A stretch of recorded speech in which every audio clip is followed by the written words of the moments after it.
Wellman TV. Alexander. Kabanata 861 Nabugbog. Si Cooper Hernandez, na nakaupo sa gitna, ay mahigpit na tumitig kay Alexander, ang kanyang mga mata ay kumikislap ng maliwanag na liwanag habang siya ay galit na sumisigaw, "Dude, saan ka nanggaling? Dumura ka. Kung hindi, huwag mo akong sisihin sa pagiging walang awa. Gusto mong malaman kung sino ako?" Tumawa ng mahina si Alexander. "Hindi ka karapat-dapat." Boom!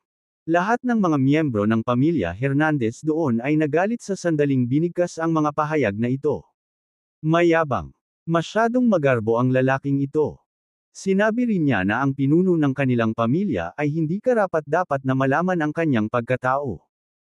Agad na nagdilim ang mukha ni Cooper, at ang mga lalaking nasa katanghaliang gulang na nakauniporme na nakaupo sa kaliwa ay nagmulat ng kanilang mga mata na parang mga kampanang tansurin.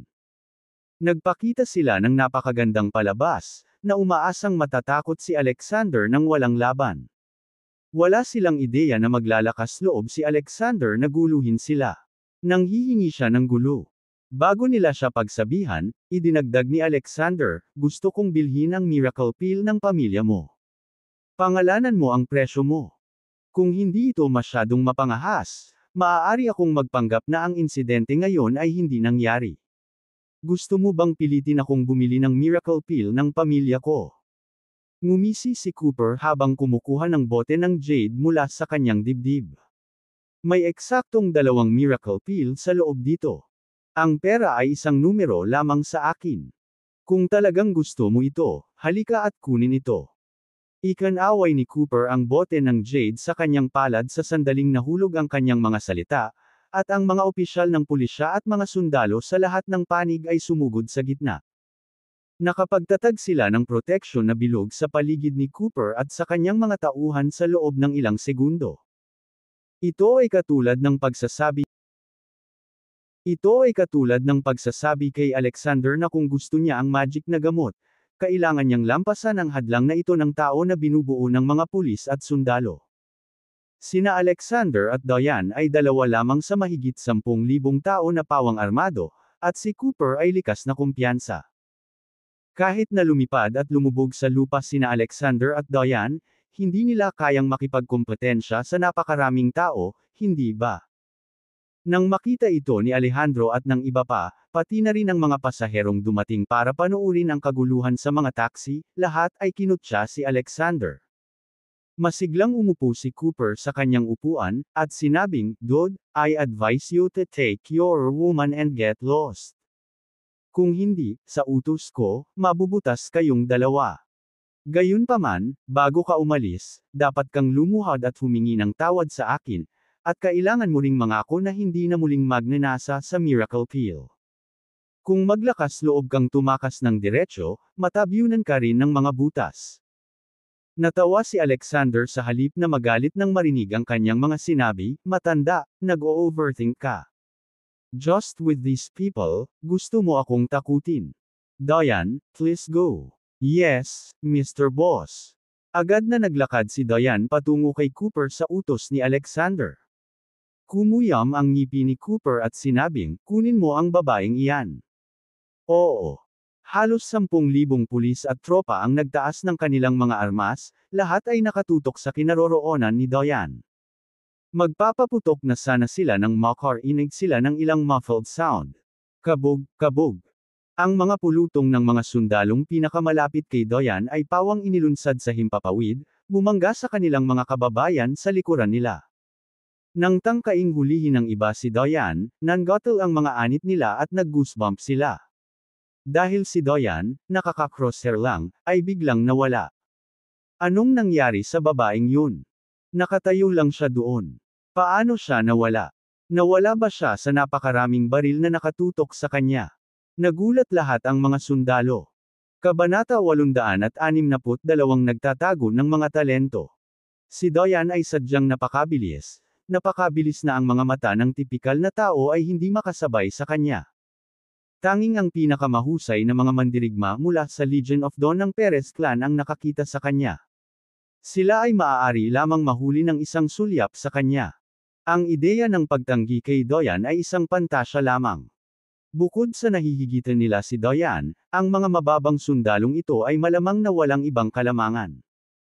Kung direktang hinarap sila ni Diane, baka makakita sila ng mga paminsan-minsang okasyon kapag siya ay pagod. Ngunit hindi tanga si Diane. Bakit niya sila direktang tutugunan? Cooper ang kanyang pakay. Biglang bumulalas ang isang nasa katanghaliang gulang na nakauniforme, hindi maganda, nasa panganib ang matanda. Nang marinig ang kanyang mga pahayag, ang mga puso ng lahat ng mga opisyal ng pulisya at tropa ay lumaktaw, at lahat sila ay lumingon kay Cooper sa gitnang upuan. Pero halatang huli na.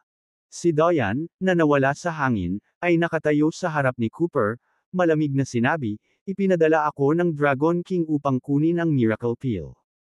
Inabot ni Diane ang kanang kamay, kinuha ang bote ng jade mula sa pagkakahawak ni Cooper. Paano? Paano ito posible? Tinatago ba niya ang sarili niyang kakayahan? May kakayahan siyang mag-teleport sa anumang locus yung pipiliin niya. Hindi siya mapipigilan ng libu-libong sundalo at pulis. Mayroon ba siyang hindi magagapi na katawan? Nang makita nila si Diane, nagbago ang isip ng mga pasaherong nakasunod sa kanya mula sa high-speed rail station. Hindi na sila naglakas loob na isipin si Diane bilang isang showy pero hindi epektibong tao. Siyempre, ang kanilang pangunawa kay Alexander ay ganap na nabago.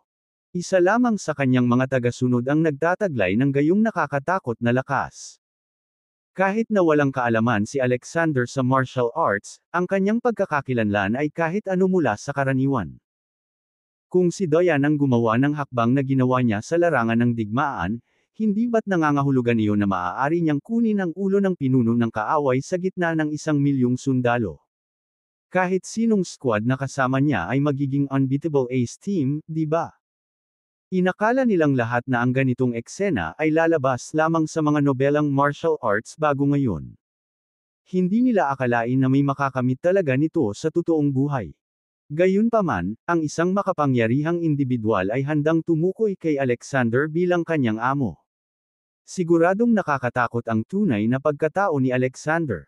Siyempre, hindi lang sila ang nabigla.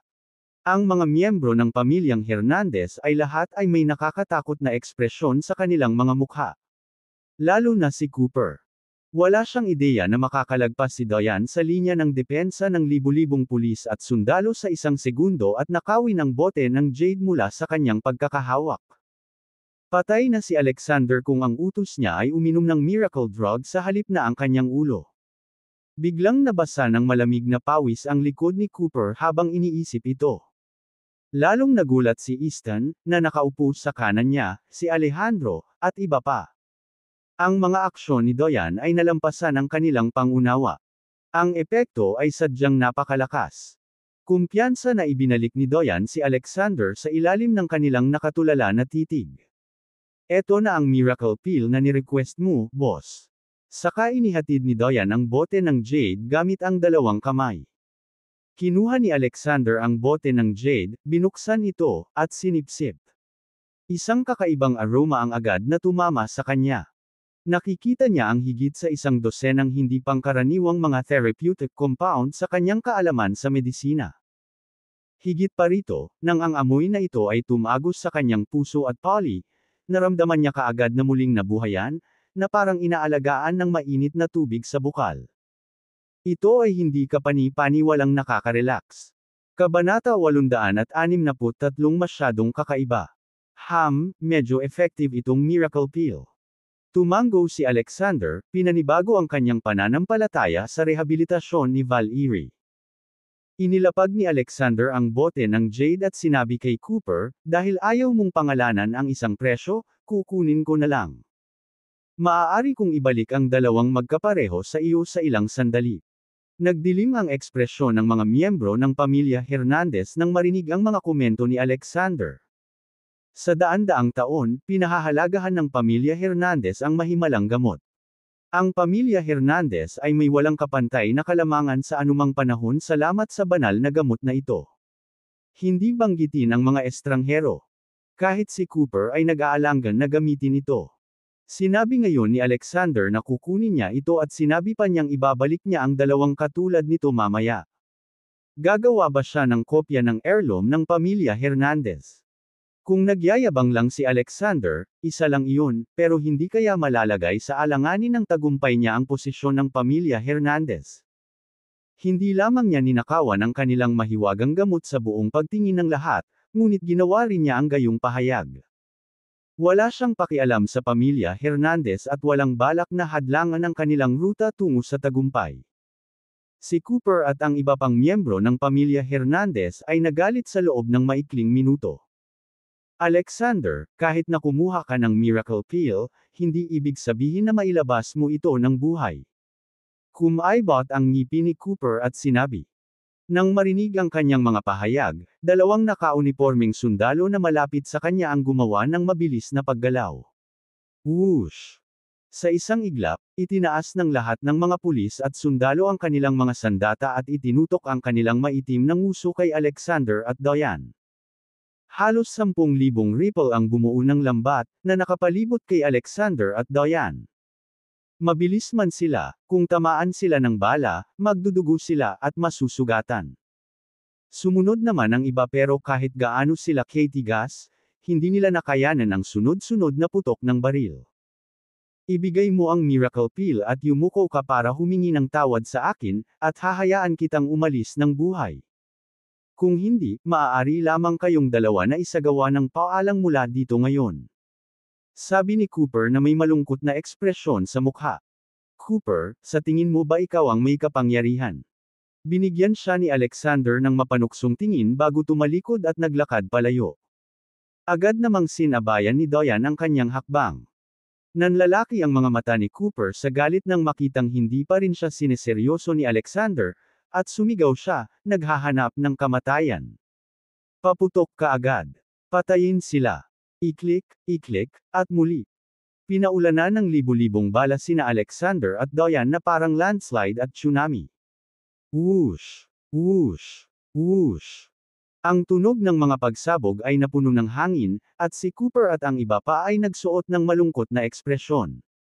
Sina Alexander at Diane ay napahamak na ngayon. Ngunit bago pa man sila makapagpalakpakan ay napawi ang kanilang mga ngiti. Maraming bala ang tumusok sa katawan nina Alexander at Diane bago kakaibang dumaan.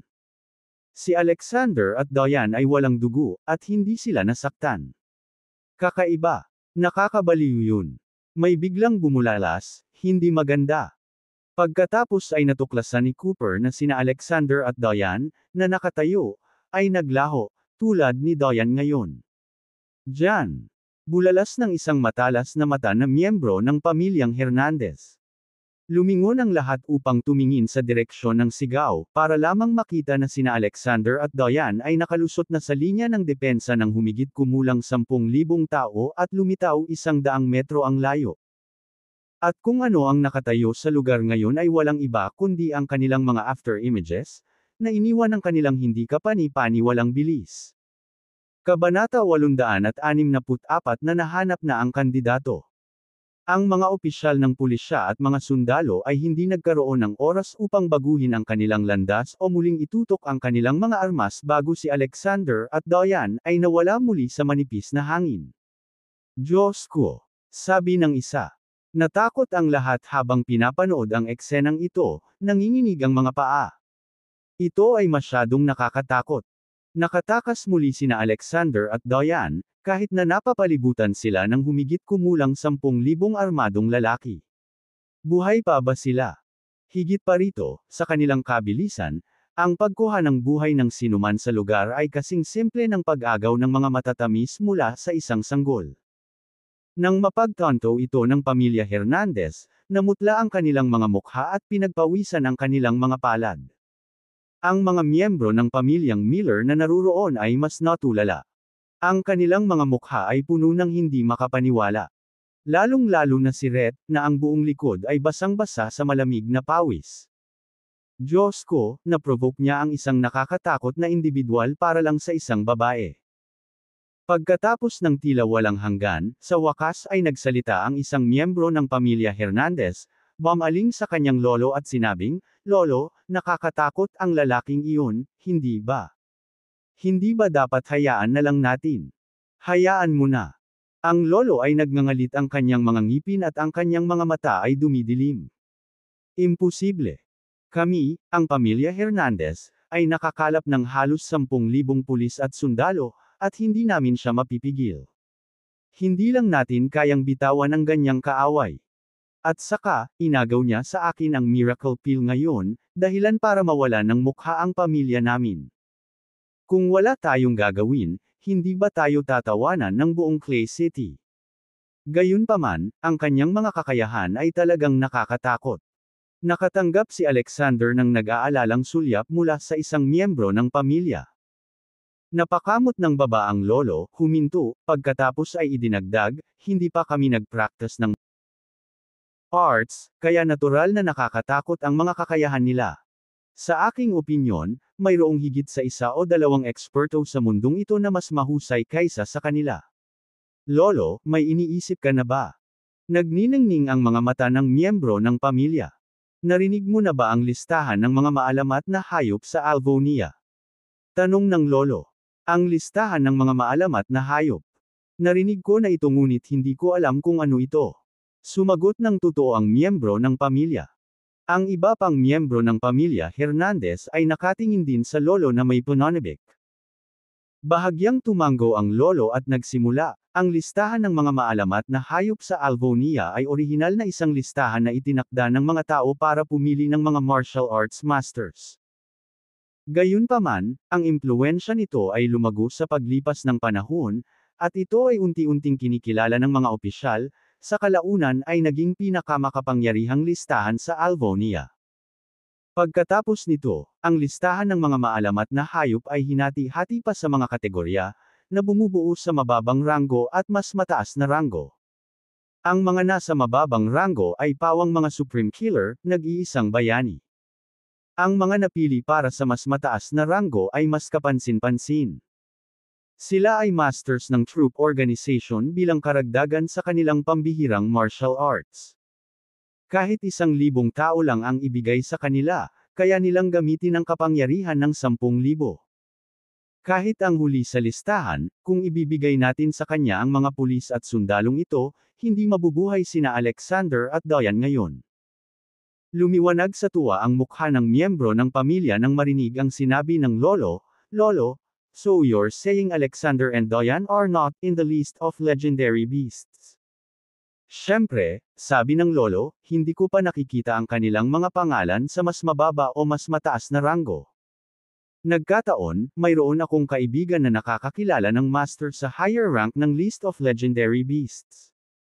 Kung maaari nating anyayahan siya, ang pakikitungo sa 2 bansang bumpkins na hindi pa nakikita ang mundo ay magiging isang piraso ng cake.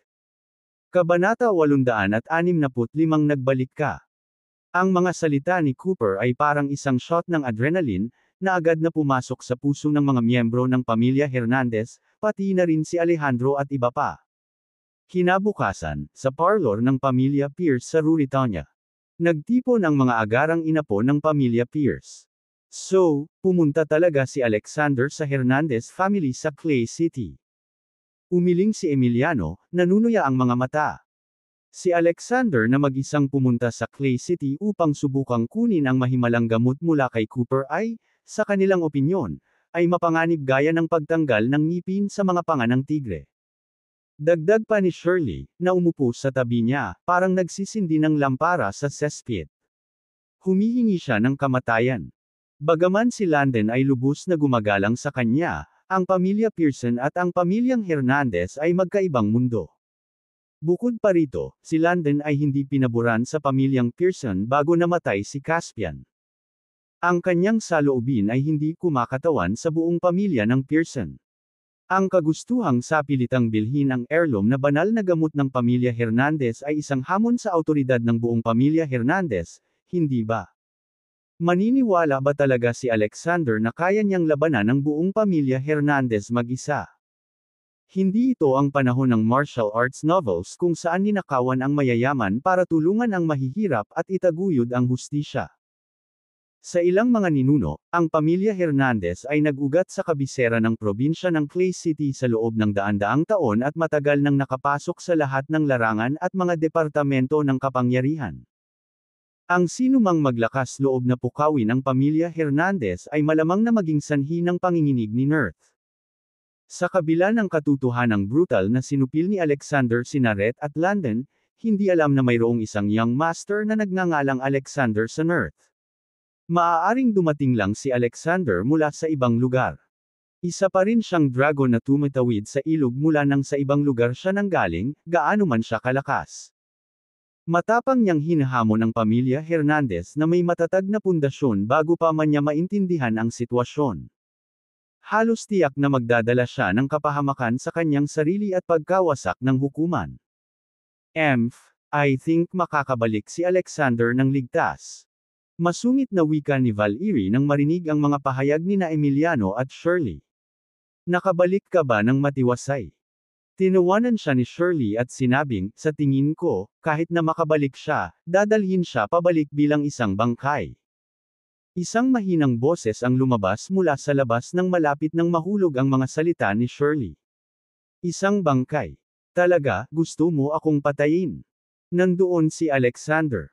Naninigas si Shirley nang hindi inaasahan. Namilog ang mga talukap ng mga miyembro ng pamilya Pierce. Pumasok si Alexander mula sa labas sa puntong ito. Hindi lang siya dinadala, ngunit nagpakita rin siya ng masigla at puno ng enerhiya. Ano? Paano ito posible? Ang mga miyembro ng pamilya Pierce ay lahat ay may pagtataka sa kanilang mga mukha. Pumunta si Alexander sa pamilya Hernandez na mag-isa pagkatapos gumawa ng masasamang salita at masaktan si Easton at bumalik na hindi nasaktan. Alexander, bumalik ka na. Masiglang bumangon si Val-Iri nang makita niya si Alexander, nagkusa siyang lumapit, at yamakap sa kanya. Gusto siyang itulak ni Alexander, ngunit ginagamit ni Val-Iri ang lahat ng kanyang lakas, kaya lumambot ito at mahinang nagsalita sa kanya. Val-Iri, naglalaman ang bote na ito ng miracle pill ng pamilya Hernandez. Dapat itong makatulong sa iyong pagbawi ng memorya. Kunin ang isa ngayon at itabi ang isa para mamaya. Ano? Ano ang miracle pill? Meron ka bang wonder pill? Lalong nabigla ang mga miyembro ng pamilya Pierce. Ang trump card ng pamilya Hernandez ay ang kamanghamanghang gamot na ito, na kahit na ang pinakamakapangyarihang tao na pumunta sa kanilang pintuan ay hindi makukuha. Ito ay hindi mabibili ng salapi. Paanong ang pamilya Hernandez ay nakapagbenta ng dalawa kay Alexander ng ganoon kadali? Kung hindi ito naibenta, malamang nakinuha ito ni Alexander mula kay Cooper sa pamamagitan ng ilang pamamaraan. Hindi sila makapaniwala sa kanilang nakikita. Kabanata 866 ang grand finale. Para sa isang maikling sandali, ang mga Pierces ay lumunok ng husto sa pag-asa. Ano ang silbi ng pag-inom ng gamot kung wala akong sakit? Mukhang malungkot si Val-Iri habang nakapout. Medyo matinding tono lang ang nagamit ni Alexander nang makita niya ang rebelding ekspresyon ni Val-Iri, magpakabait ka. Uminom ka muna ng tableta ngayon. Nagbuhos siya ng tablet mula sa lalagyan ng jade at ipinakain kay Val-Iri habang nagsasalita. Ilang saglit na nagulat si Val-Iri bago ibinuka ang bibig at nilunok ang tableta. Alexander, nahihilo ako pagkatapos uminom ng gamot na ito, sabi niya, hinihimas ang kanyang mga temples at nakasimangot. Punta na ako sa kwarto ko para magpahinga. Bahagyang lumiwanag ang mga mata ni Alexander, na para bang nagsisimula ng gumana ang tableta. Good, more rest will help you recover, pakli niya kaagad kay Val-Iri. Hayaan mong ihatid kita sa pinto. Hindi na kailangan. Ikaw ay abala. Ako na ang bahala. Kumaway si Val-Iri at lumabas ng parlor bago pa makasagot si Alexander. Dalawang linya ng malakristal na luha ang damaloy sa kanyang pisngi pagkalabas niya. Kumakabog ang kanyang puso sa kanyang dibdib. Ganun mo na ba ako kamahal, Alexander? Wala ka bang nararamdaman para sakin? Pinanood ni Alexander ang pag-urong na anyo ni Val-Iri sa parlor nang hindi nag-iisip ng mabuti, sa paniniwalang nagsisimula ng kumilos ang tableta. Dahil nakaalis na si Val-Iri, balak niyang umalis ng parlor at bumalik sa hotel kasama sina Yulia at Micah. Dahil nakaalis na si Val-Iri, balak niyang umalis ng parlor at bumalik sa hotel kasama sina Yulia at Micah. Maya-maya lang, pumasok ang isang katulong ng pamilya Pierce at sinabing Braxton, "Sir, may nagbigay sa akin ng sulat para ipasa kay Alexander." "Ano ang sulat?" Braxton inquired, intuitively. Kinuha ni Alexander ang sulat mula sa katulong bago siya makapagsalita. Nakita niya ang dalawang gintong figurang sumasayaw na parang mga dragon at phoenix nang buksan niya ito, isang hamon. Ang itim na background at gintong letra ay naghatid ng malungkot at nakamamatay na kapaligiran. Kinilig ang lahat sa pamilya Pierce sa Noki. Si Alexander naman ay walang pakialam. Walang pag-aalinlangan niyang binuksan ang takip at sinilip ang loob. Ito ay, tulad ng inaasahan niya, na ipinadala ng isang miyembro ng pamilya Hernandez. Pinahiya niya ang pamilya Hernandez kahapon, at hindi na nila ito pinahiga. Ang hindi niya inaasahan ay ang lalaking nang ahas na makipaglaban sa kanya ay si Jeremiah, ang ika-11 mythical beast sa listahan. Jeremiah. Namilipit ang mga labi ni Alexander sa isang napakalamig at pilyong ngiti. Ang pangalan na ito ay tumunog ng isang kampana. Naalala niya ngayon. 2 tao ang naruroon nang magpadala siya ng 100,000 sundalo ng dragon upang lipulin ang Perez clan sa Eastern Alvonia. Ang isa ay si Landon, habang ang isa naman ay si Jeremiah. Noong una ay hinimok ni Landon si Jeremiah na harapin siya, ngunit pagkatapos niyang bantayan ang mga lakad niya noong araw na iyon, natakot siya kaya hindi siya nang ahas na umutot at tumakas.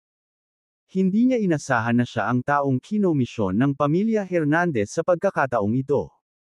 Si Jeremiah ay tila sobrang kulang sa pera. Umiling si Alexander, tiningnan ang oras at lugar, at itinapon ang challenge letter sa basurahan.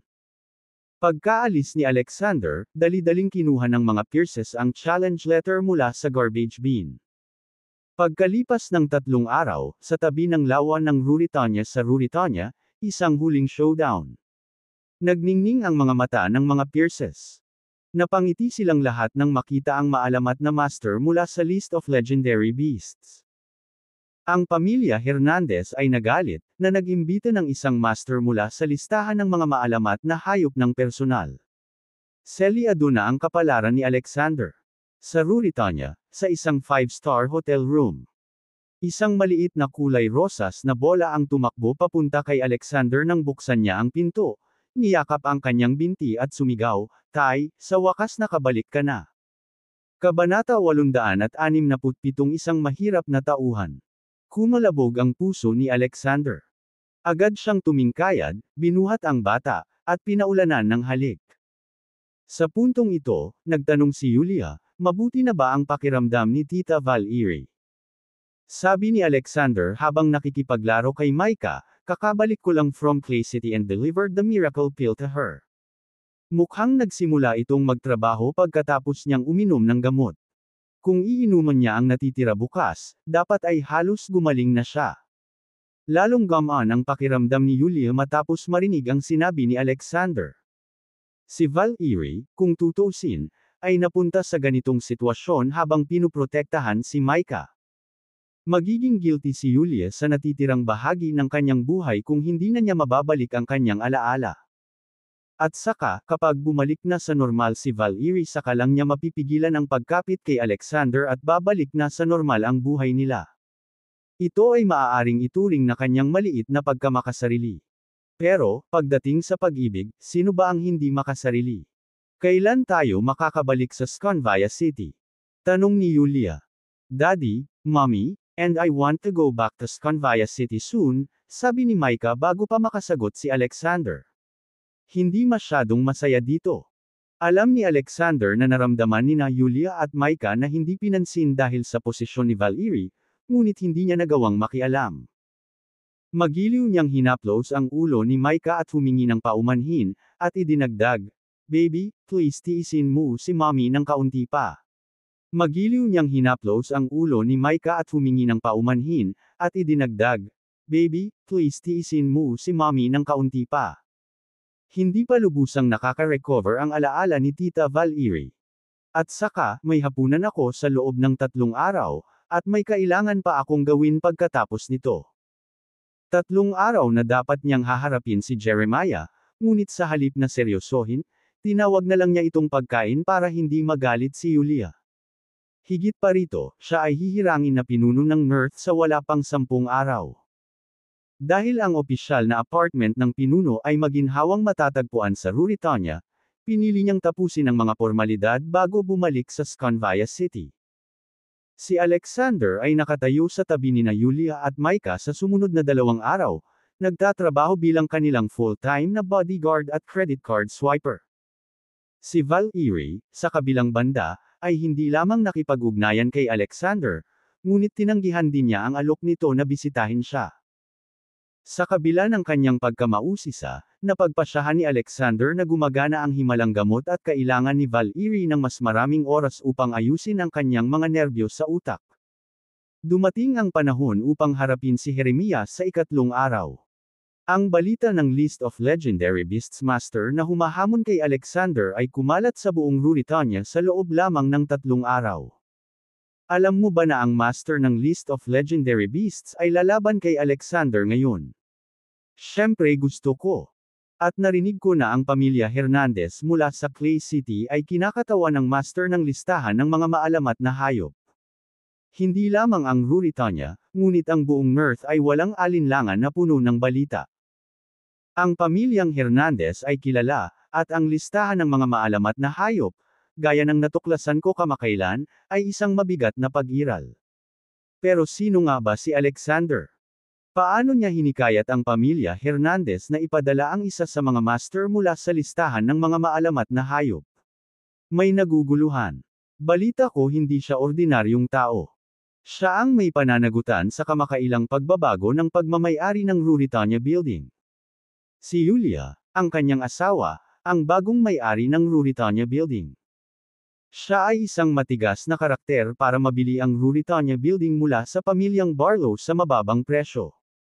Narinig ko rin na noong nakalista ang kumpanya ng kanyang asawa sa Ruritania Building, ang matandang lalaki mula sa pinagsama-sama ng pamilya Miller ang 4 na mayayamang pamilya ni Ruritania upang hamunin siya. Gayunpaman, hindi inaasahang dumating ang mayayamang pamilya mula sa Skanvaya City, Troitsk County, Merced County, at Cloudtopia upang tulungan siya. Kabanata 868 The Smog Aid Rail. Walang sinabi si Alexander, at direktang kumilos ang mga malalaking shot ng 4 na lungsod, na pinaikli ang mga nakalistang kumpanya sa ilalim ng mga pangalan ng mga taong tulad ni Alejandro. Ang pamilya Miller at ang iba pang 4 na mahusay na pamilya ay dumanas ng matinding pagkatalo sa loob ng ilang minuto. Para sa kapakanan ng pamilya, kinailangan ni Alejandro na yumuko sa publiko at humingi ng tawad kay Alexander. Nagpaliwanag ang isang taong pamilyar sa pangyayari. Ano? Napailing ang lahat ng tao sa kwarto. Talagang may kakayahan si Alexander. Pero, kung ikukumpara sa pamilya Hernandez sa Clay City, medyo kulang pa siya, di ba? Nang magkamalay ay may bumantong hininga. Oo naman. Sabi ng isa. Pagkatapos ng lahat, ang pamilya Hernandez ay isang kilalang pamilya sa loob ng maraming siglo. Ang kanilang lakas ay lampas sa pangunawan ng ating mga regular na tao. Hindi ba ito lahat ay tungkol sa alak? Nagsimula na ring mag-usap ang iba sa grupo. Kalimutan mo na ito. Tungkol man sa alak o hindi, maaari tayong magkaroon ng isang kapanapanabot na labanan. Magsimula tayo sa paglipat at maghanap ng angkop na posisyon. Wala tayong masyadong makikita kung late tayo dumating. Sige, mauna na tayo. Nalaman ito ng ilang tao at nagmadaling pumunta sa paligid ng lawa ng Ruritania. Ang Ruritania Lake ay isang freshwater lake sa Mirth na umaabot sa pagitan ng Skanvaya City at Ruritania. Ang Ruritania Lake ay isang freshwater lake sa Mirth na umaabot sa pagitan ng Skanvaya City at Ruritania. Ang Ruritania Lake na binanggit sa challenge letter ay talagang ang Ruritania Lake Shore, isang sikat na magandang lugar sa Ruritania. Ang mga hadlang sa kalsada ay inilagay sa pasukan sa Ruritania Lake Shore mula kahapon, na humahadlang sa lahat ng pasukan. Bilang karagdagan, daan-daang tauhan ng pulisya ang nagpatrolya sa lahat ng pangunahing daanan, at walang mga menor de edad na kalsada ang napalampas. Dapat mayroon kang mga kinakailangang dokumento upang makapasok sa Ruritania Lake Shore. Bilang isang resulta, ang karamihan ng tao na dumating upang sumali sa kagalakan ay ganap na tumigil sa pagpasok. Bakit hindi tayo makapanood? Dahil dito, pumunta tayo sa Ruritania para sa turismo. Oo, ang dami. Nagbulang-bulungan ang ilang dalagang may hawak na backpack. Kamusta, Jacinta? Isang boses ng binata ang nagmula sa likuran ng mga sandaling ito. Ang dalaga na katatapos lang magsalita ay tumingin sa paligid upang makita ang isang payat na binata na may gintong salamin na nakangiti sa kanya. Si Adriel ang senior na nakilala ni Julia sa high-speed rail station. Adriel. Agad siyang nakilala ni Jacinta at nagtanong, Adriel, nasa Ruritania ka rin? Oo, nakarating agad ako sa Ruritania pagkatapos ng graduation. Ngayon ako ang personal na abogado para kay Rhett, ang panganay na anak ng pamilya Miller. Ipinahayag ito ni Adriel ng may pagmamalaki. Rhett, ang panganay na anak ng pamilya Miller. Hindi ba iyon ang pinakamayamang pamilya sa Ruritania? Laking gulat ni Jacinta na agad niyang tinakpan ang kanyang mga labi, at ang kanyang mga mata, nang tumingin siya kay Adriel, ay nagbago. Napatingin ang mga kasama niyang babae kay Adriel na may panibagong paghanga. Itinuring si Adriel bilang isang brilyante na bachelor ng pamilya Miller dahil siya ang personal na abogado ng panganay na anak. Dalawa sa mga babae ang nagpaplano na ng mga paraan para makuha ang WhatsApp number ni Adriel nang walang kahihiyan. Oo, gaya ng hinala mo, ito ang pamilyang Miller, ang numero 1 pamilya ng Ruritania. Si Adriel ay kahit anong ngunit mapagkumbaba, mas piniling magpainit sa maiinit na tingin ng mga babae sa kanyang harapan. I think I heard you guys complaining tungkol sa hindi pagpapasok sa scenic area, Jacinta. Tanong ni Adriel. Kabanata 869 na nag-uumapo sa kagalakan. Oo, nagpunta kami sa Ruritania partikular na para pahalagahan ang kagandahan ng lawa, at ngayon ay sinasabi nila sa amin na hindi kami maaaring pumasok. Ito ay mapangahas. Hoy, ikaw ang personal na abogado ni Rhett, ang tagapagmana ng pamilya Miller. Kung babanggitin mo ang kanyang pangalan, dapat nila tayong pasukin, di ba? Lumiwanag ang mukha ni Jacinta habang nagsasalita. Siyempre, sa sobrang liit na usapin, mareresolba ko sa isang salita lang. Kumpiyansa na nilapitan ni Adriel ang opisyal na namamahala sa checkpoint sa pasukan nang matapos itong magsalita. Napansin siyang nakangiti at nakikipag-chat sa mga pulis, at hindi nagtagal ay kinaweyan ng opisyal si Jacinta at ang kanyang mga kalaro, na nagpapahiwatig na baka makapasa sila. Ano pang hinihintay mo, Jacinta? Pasok ka na. Muling lumitaw si Adriel, matagumpay na commandant. Yun lang. No need to check any documents. Natigilan si Jacinta, at mas lalong sumikat ang matagumpay na ekspresyon ni Adriel. Ang biglaang paghanga ni Adriel ay ibinahagi ng iba pang mga babae na kasama ni Jacinta. Tuwang-tuwa si Adriel na sambahin at hinanap ng isang grupo ng mga dalaga. Pagkatapos noon, napansin ni Jacinta, na nagkamalay, ang isang pamilyar na tao. Julia. Si Julia ay nakikipag-usap at nagtatawanan kay Alexander nang marinig niyang tinawag ang pangalan nito at agad na pumunta sa direksyon ng tunog. Oo, nagpunta kami sa Ruritania partikular na para pahalagahan ang kagandahan ng lawa, at ngayon ay sinasabi nila sa amin na hindi kami maaaring pumasok. Ito ay mapangahas.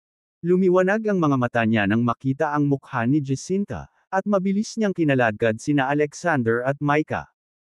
Hindi lang magkaklase sina Jacinta at Julia, ngunit magkasama rin sila sa isang bunk bed noong araw.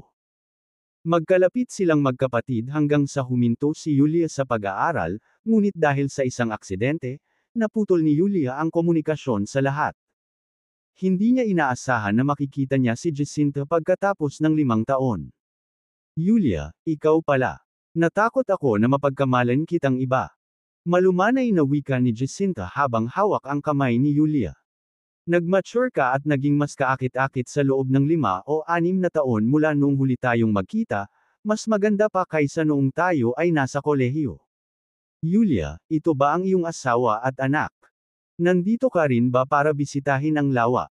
Sinasabi ko lang na kung bigla silang nagpasya na huwag payagan ang mga turista, dapat na ipaalam nila sa amin ng mas maaga. Sa kabutihang palad, si Adriel ay may mahusay na mga koneksyon, at ang ilang mga salita mula sa kanya ay nakuha ng mga opisyal upang ipaalam sa amin. Bakit hindi mo payagan si Adriel na batiin din sila, at sabay tayong pumasok? Parehong automatikong pinuntahan nina Alexander at Yulia si Adriel matapos marinig ang mga pahayag ni Jacinta. Nagulat si Adriel nang makita si Yulia, ngunit nagbago ang ekspresyon ng mukha niya nang makita niya si Alexander na laging nasa tabi niya. Bago pa man makapagsalita sina Alexander at Yulia, pangungot siya ni Adriel, "Jacinta, hindi ordinaryong tao ang dalawang ito. Hindi nila kailangan ng pagbati ko pagdating nila sa lawa. Gayunpaman, hindi iyon ginagawang kakaiba. Kunin ang payo ko at layuan mo sila." Ha! Adriel, naguguluhan si Jacinta, "Hindi ko masyadong maintindihan ang sinasabi mo. Huwag mong makuha. Then let me ask you, alam mo ba kung bakit biglang tumigil ang lawa sa pagtanggap ng mga turista?" Tanong ni Adriel na nakatingin kay Alexander.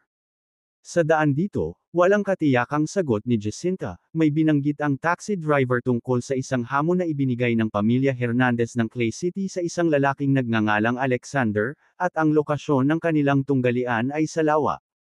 Kung ganoon, bakit hindi mo hayaang ipakilala ni Yulia kung sino ang asawa niya? Pang-iinis ni Adriel. Napatingin si Jacinta kay Alexander, pagkatapos ay kay Yulia. Isang kakaibang konsepto ang namumuo sa kanyang isipan. Bago pa siya makapagtanong, tinuro ni Adriel si Alexander at napabulalas, "Tama, siya ang hinamon ng pamilya Hernandez." Si Alexander